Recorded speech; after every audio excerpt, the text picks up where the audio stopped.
Hi guys, today I have a really fun project for you, but before we get started on that, I wanted to talk to you guys a little bit about Day of the Dead, or in Spanish, Dia de los Muertos. It is a Mexican celebration that happens on November 1st and 2nd, but it's very important to know that it is not Halloween. Sometimes people get them confused because they happen around the same time, but they have nothing to do with each other than being very close to the same time. If you've seen the movie Coco or the movie Book of Life, both of those movies do a really good job talking about Day of the Dead and what it's all about. But in case you haven't seen them or maybe you forgot, I want to tell you a little bit about that celebration. So what is Day of the Dead for? It's a time for you to remember your family and friends and loved ones who have passed away and to celebrate the life that they had. It is not meant to be a sad time. It's meant to be a happy time because you remember the good things about that person and the times that you got to share with them, and you celebrate those things. It's also not meant to be a scary time. Again, people get Halloween and Day of the Dead confused because Day of the Dead uses skeletons in some of its imagery, but skeletons for Day of the Dead are not meant to be scary. They're just a representation of someone who passed away, which to some people might seem a little weird, but to the people that celebrate it, it's not. During Day of the Dead, families will make altars to honor the people that they love who passed away.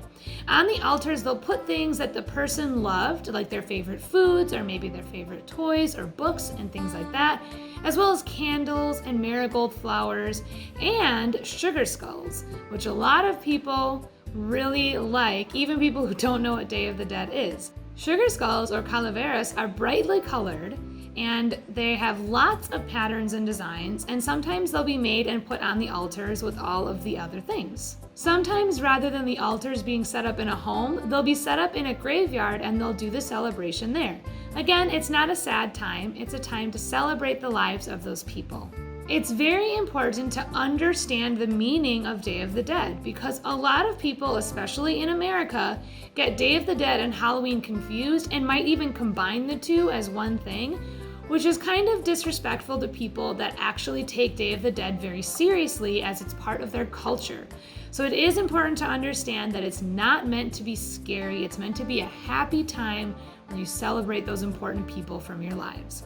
So what we're going to be working on today is we're going to be making our own sugar skull drawing.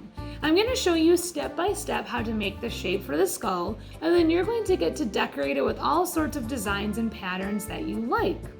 You could think about someone you love who maybe has passed away, and you could maybe add decorations for things that they loved or maybe things that they represented to you, including the colors and patterns and things like that. So it really is going to be a fun drawing, you guys. You need paper, pencil to start with, and then any coloring supplies that you like to use.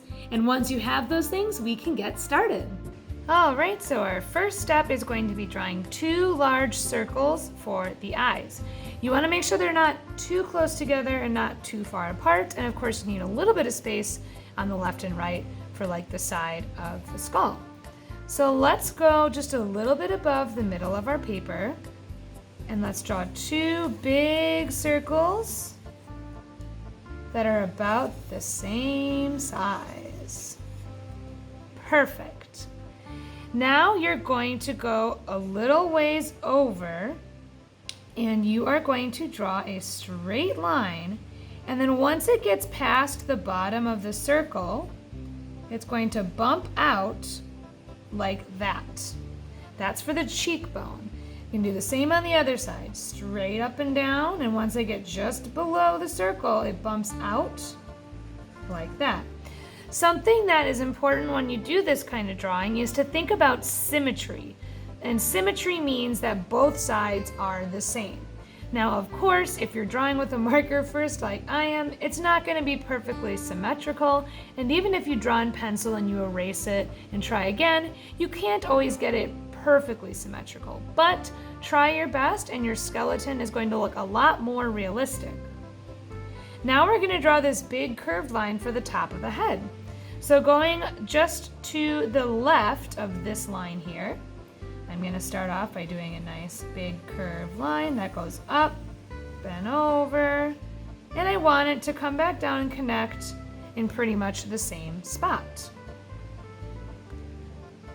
Just between the two eyes and near the bottom, you're going to draw an upside down heart. You could flip your paper over and draw the heart right side up first, but I'm just gonna start by doing a point like this, and then adding the two curved lines to make it an upside down heart, and that is for the nose. Now let's continue working on the cheeks and jaw area.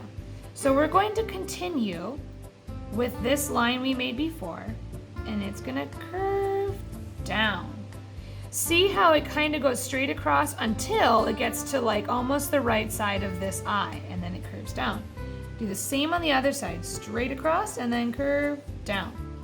Whenever I do one side, I try really hard to match it on the other side as best as I can.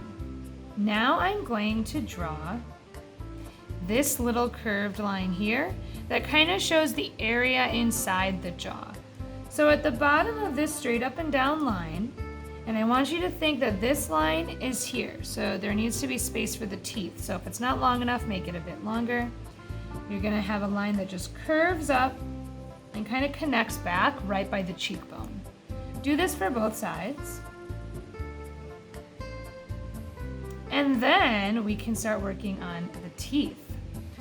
So not at the very bottom here, up a little bit here, I'm gonna make a curved line, just a little curve. And then I'm going to make a straight line going through the top and the bottom. That's this line here. I'm gonna make two more on each side, and notice they get a little shorter each time. I'm going to make a curved line connecting from one line to the next. Same thing on the bottom.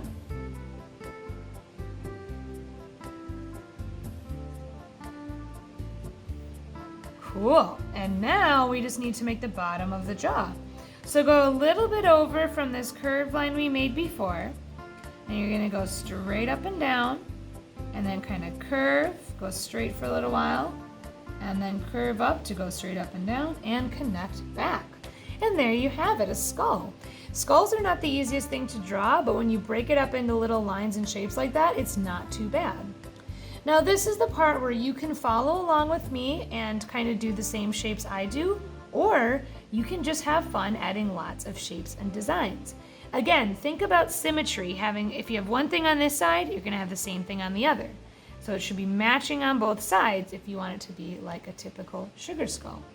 But you can think about shapes or lines that might represent someone that you care about who maybe has passed away. Like if someone loved music, you could draw music notes. Or if someone loved a certain type of flower, you could draw that. I'm gonna start in the eyes. So you can either continue watching this right now with me and follow with me, or feel free to just add your designs and kind of go have fun with it. So I'm gonna start in the center of both eyes by drawing a circle, which kind of looks a little scary, but then I'm gonna draw flower petals all around, and each petal is just two curved lines.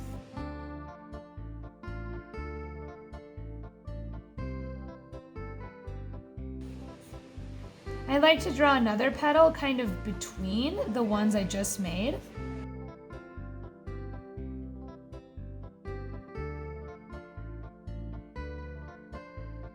You can add dots inside the center of the flowers for texture.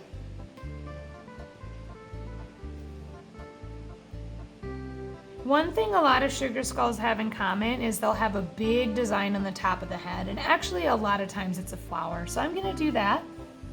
Curved line and some big petals, which are also two curved lines.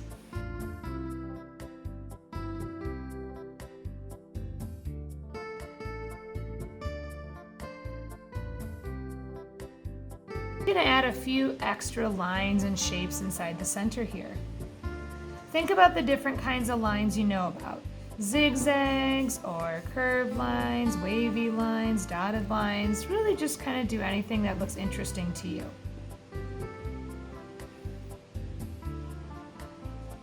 I'm going to also add flowers on the cheeks.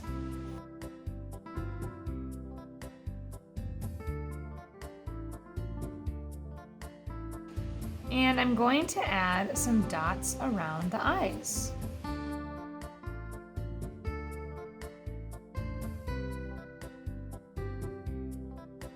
Above and below the teeth, I'm going to add these curved lines.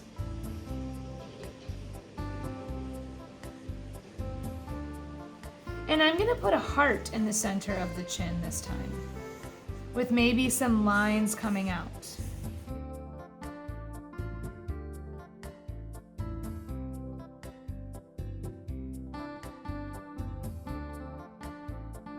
I think I'm done adding my designs to my skull. I think it looks pretty cool. So I'm gonna go ahead and color it in. And when I color it, I'm going to remember the idea of symmetry. So whatever I do on one side, I'm going to do on the other.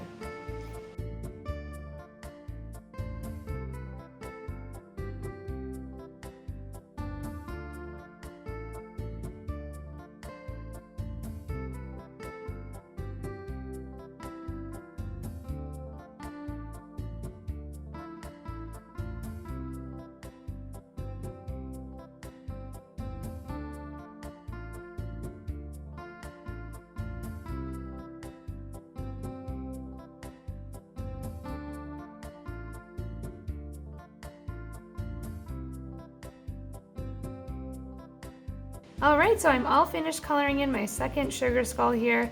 I decided to do this one with markers, and I gotta say, I think I prefer the color pencils I did on this one. But that's okay, that's the fun of trying different materials and seeing which ones you like best. So just take your time on yours. You might add a ton of details and it might take you a while, or you might be done pretty quick. Kind of just depends on what you feel like doing today. But have fun with it, take your time, and again, just think about that symmetry, making things the same on both sides. Alright guys, I hope you had fun making your sugar skull drawings with me today and learning a little bit about Day of the Dead. Again, it's a really important celebration to remember and to understand that it's different from Halloween, and maybe it's something that you'll think about this year as November 1st and 2nd come around. But I will see you guys next time for our next video. Bye!